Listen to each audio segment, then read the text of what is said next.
people spend their whole hours or day trying to prompt Cloud and get limited after some set of hours. Here is a solution on how to make conversation more good and at the same time not being stalked or being limited by cloud AI. So what we are going to do first is to come to the project sector. It's always better. The first step is to organize everything you want to do as a project.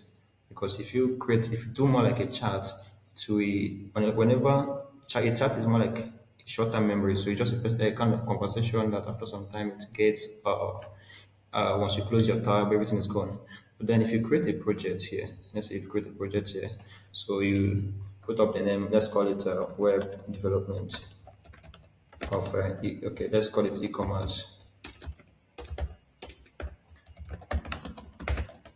So you can call it, maybe you can call it Jumia or something.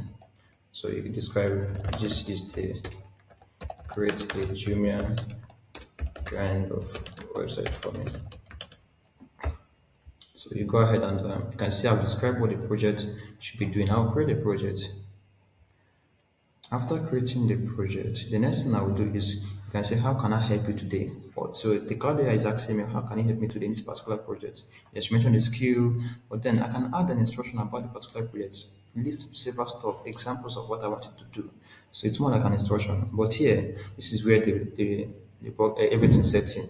You upload the PDF here, upload the code. For example, you have written a series of code and let me come to my screens here. You can see I've written series of code here. Or anything I have, or test script, YouTube script, anything here. Go ahead and upload it here. So now what you're telling Cloud AI is that you should be aware of this project. You should know the context of your code. You should know everything about your code. So now that it has seen everything and read all the lines here, you can now go ahead and tell it to, let's say, so this is my code, this is what I want you to learn. So, and this is at the same time, this is where I've stopped. Now go ahead and design this, or go ahead and complete this. Do you understand? It's now, you can see it's reading through the series of files. So each and every time I come back to my code, okay, let me tell it to create registration form for me. So if I ask this question now, it's going to create it based on this particular project. So now the next question is, how do you know if cloud project is active on this particular on your context, like on this particular chart? So you can see here that this is e-commerce website. It's indicating that this particular project is active. So if I click here, I will remove it. You can see it's not telling me that this is React Native, that will go ahead and create it. And once it's done creating it, one thing with this way is that its session barely end.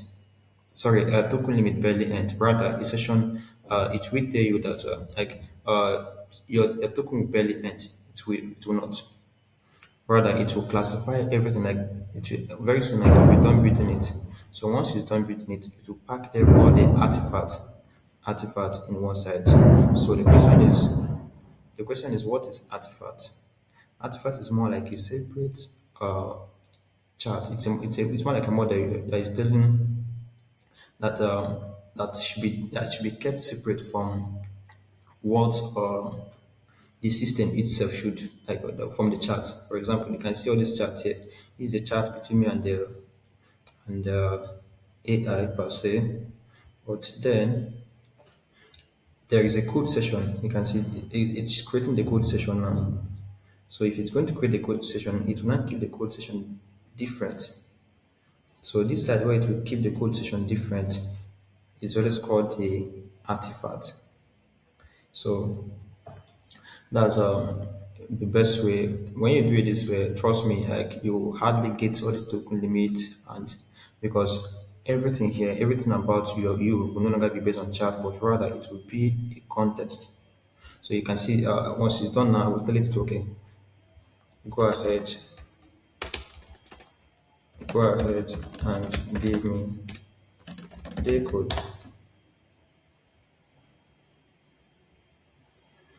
So you can say, or it will not go ahead and develop the code for me. So I just want you to know that this is the best way for you to do your code, do your chat prompting on cloud without getting token limits. Thank you.